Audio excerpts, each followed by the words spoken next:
Hey gang, welcome to another episode of MagicReview.com. We got an unboxing today. Let's just dive right in.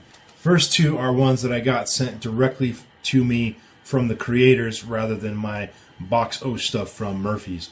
And by the way, I've got this box here from Murphy's. It's got about, 10 or so things in it. And then they're actually shipping me another one tomorrow. So there'll be another unboxing shortly with another about 10-ish or so items. So I'm getting a little behind on the reviews, so I need to catch up, guys. Sorry about that. But anyway, here we go. Voices by Jeff Prace. Jeff sent this to me directly, and I just reviewed Jay Sankey product a minute ago, and I talked about in there how Jay is a good friend of mine, and oftentimes people think I'm biased, and that if I give him a good rating, it's because I'm his friend and not because the product's solid.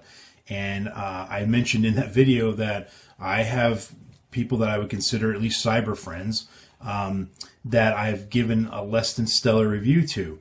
And they were ones where the person sent it to me directly and asked me to review it for them. And actually, Jeff Prace is one of those guys to prove my point. Now, I don't know this product. I haven't even opened it or watched it. This could be a 0-star or a 5-star. I have no idea. But there was one particular product that Jeff put out a while back that I didn't give a good review to. And it started a little bit of a mini controversy for a while between me and Jeff and Cosmo. Anyway, a long time ago, I'm not trying to dig up the past, but I do point that out to say that even though I would consider myself friends with Jeff here, we've never met, but I would at least say we're cyber friends. I do try to give very honest reviews. So that said, I have no idea how good or not good this product is. Most of Jeff's stuff I have found to be very good, and so I'm expecting this to be, one of the better products, not one of the not better products. Hopefully that made sense. Anyway, don't take any of what I just said to be a judgment on this product. Voices by Jeff Prace. We will see. I will hold judgment until I've watched it, and I will review it. Next, I get The Magic of David Chandler. This is routines, moves, and original handings for the close-up and strolling performer. These are lecture notes, and I have actually started reading these a little bit. I've skimmed through it. It's very well produced, as you can see. Excellent images and written well. And I haven't even found any typos yet, which is unusual. I mean, even my own work, I've, after having 20 people proofread it, and then I proofread it, and I still find crap that I overlooked. So, anyway, this will be going into book week. I've got enough books read already to do another book week. I did a book week number 1 or part 1 a couple months back, and I've read some more books. I got a good stack of them that I'm going to be doing for the next book week, and I will put this in that collection. So that'll be coming soon. So that's the two that were sent to me personally, not from Murphy's. And I have a feeling that Murphy's will be sending me another copy of Voices because they are distributing it. And that, well, you know what that means? That means I'll have 2 copies of Voices, assuming that's the Jeff Prace one. Assuming it's a 4-star or better product, I will give one of those away to somebody out there. So, anyway, moving on to the Murphy's list. This is one I'm very excited for. It's called Who Killed the King by Kostya Kimlat. This is a great effect to me personally. I like the effect. But that aside, it's a clever story. And it's a story that's essentially a true story about the way the design of playing cards, and inherent in the design of a standard, at least bicycle, maybe other cards too, but at least bicycle, there's a little weird, quirky thing that's very, very cool. I don't want to spill too much of it because you could basically do this effect without having this. What you're getting here, the props, I haven't even opened it, but I know what it is, are jumbo huge cards. So you could do this on a bigger platform. Come on, get out of there. There we go. So I'm just quick, yeah. So these are, big, ginormous playing cards that are used to tell the story that you find inherent in the design of the playing cards. They look like they're pretty good quality, actually. So that's basically this kind of thing. That's all I can really review is the quality of the effect and the instructions. So we will see, though. I'm holding judgment until I get a chance to look it over depth. But either way, this one I was very interested in just on a personal level because I like the effect myself. All right, that's not going back in the bag. Next, we got, this is funny to me. This is Hidden Hand by Sean Fields. Now, what comes in this bag here is actually the box that this is the product box, and the DVD, and it looks like a gimmick and a little. I'm not going to show you the gimmick here, but the DVD here, and then this little card. So they didn't even package the box for me. They just threw it on a bag. I'm not sure what that's all about. Anyway, so Hidden Hand. I don't know if anything about this effect really. I don't even think I've watched the trailer on it, so I don't know what that's about. But a lot of Sean Fields stuff is, for me, it's been hit and miss. I think the only couple things I reviewed for him were actually not very good reviews, but I have seen stuff from him that is very solid. It's just stuff I haven't happened to have reviewed. So anyway, Mr. Hein, Karl Heinz ketchup.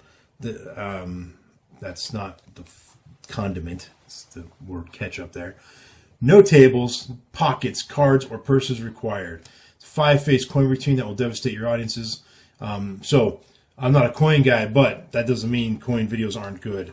I point that out quite a bit, that just because I don't like a certain genre in Magic doesn't mean that that genre gets bad reviews from me. I've given lots of coin videos great reviews. So we'll see how this is. It's looks like it's about 20 minutes, and it's one coin routine plus a jumbo coin production. So there you go. Next, we got, this is a Mullica wallet. Interesting. Is this the wallet? I'm just going to open it up real quick. I guess somebody else has remade the Mullica wallet here. Yeah, oh, this is interesting. This looks a little different than a typical Mullica wallet. Very cool. Yeah. So I'll tell you one thing right off the bat. I can show you. I'm going to take out the little gimmick thing here, if it'll let me. This right here is, oh, can you see that? It's weird. There you go. These pockets are a little different, which might mean I might be able to use it for a real wallet. That'd be kind of cool. And it's elasticy in there. That's very nice. Very, very cool. And I'm going to try one other thing real quick. One of the problems I had with a traditional Mullica wallet is that playing cards will not fit in that pocket, right? These pockets here. Let's see if they will in this one.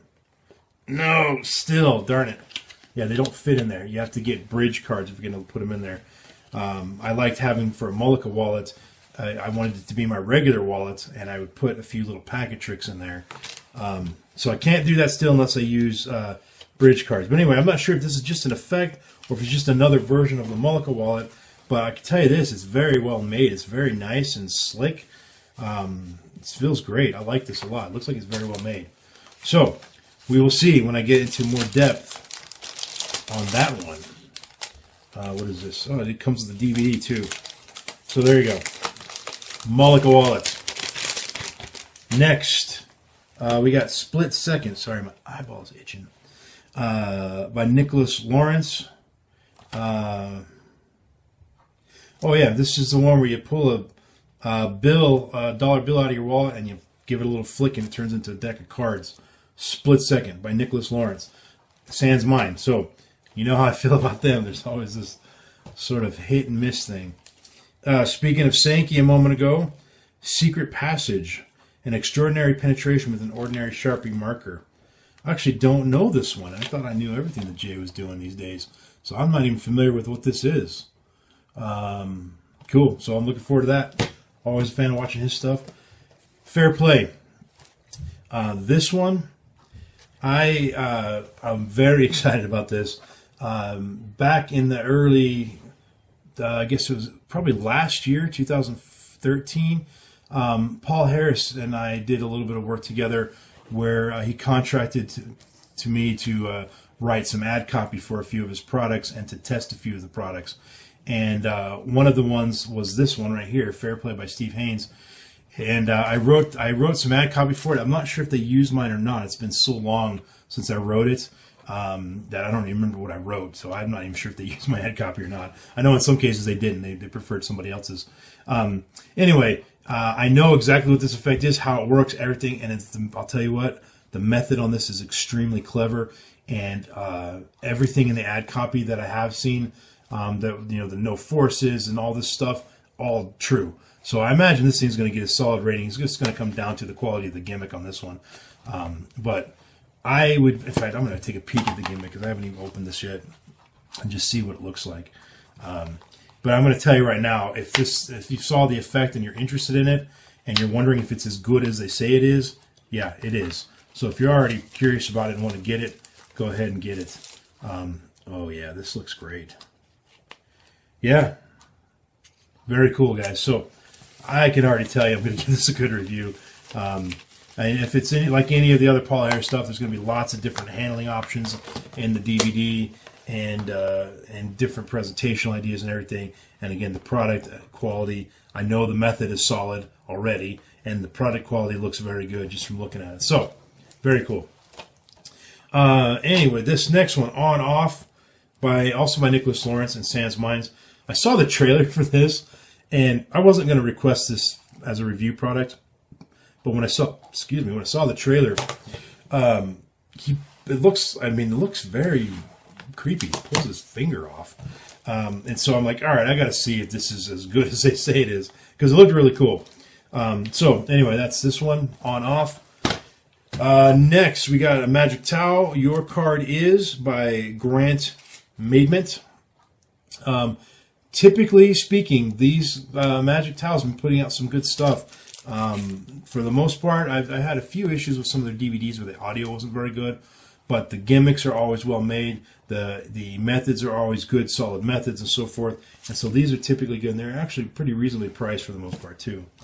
And then we get this 10-pound thing, The Ultimate Book Test Act by Luca, Volpe. So I don't know much about this one, but it sounds like it's a complete act centered around a book test, or maybe multiple book tests. I'm not sure.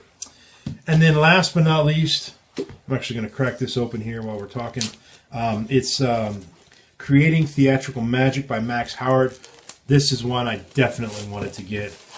I am a book guy, but B, the subject sounds interesting to me. Plus, it comes with a DVD. This is very, very nice, pretty book. Let me just take the cover off. Look at the inside here. Yeah, nothing too fancy there. But it's very, very good looking book. I'm just going to flip through it here. It smells good. I love the smell of books. Yeah, this looks good. It looks like it's well produced and everything. So it's just a matter of I'm going to have to read it. Probably will not have it read in time for the next book week, but maybe the third book week, which will be sometime next year, early January-ish or something like that. Maybe I'll be able to get to this. So that's the list, guys. That's a lot of stuff, and if you saw my unboxing that I just recently did, I haven't finished going through all that stuff, so I'm way, way behind. So I'm going to try to get on track and get this done. As always, whatever you want to see reviewed first, I mean, I'm going to review it all, obviously, but whatever you want first, put it in the comments below and on the YouTube channel here. Or if you're watching this on Magic Reviewed, go over to the YouTube channel and put the comments there requesting what you want to see first. All right, last but not least, random iTunes song of the moment is Triumph, Never Say Never. Good classic Canadian band right there.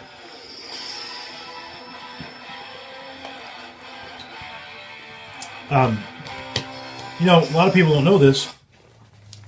When I went to Canada the first time to meet Jay back in the day, I was listening to their local radio stations there, and I was hearing all kinds of music I'd never heard before. And I just kind of thought, we're both, generally speaking, an English-speaking country where that's very similar in a lot of our aspects of our culture and stuff like that.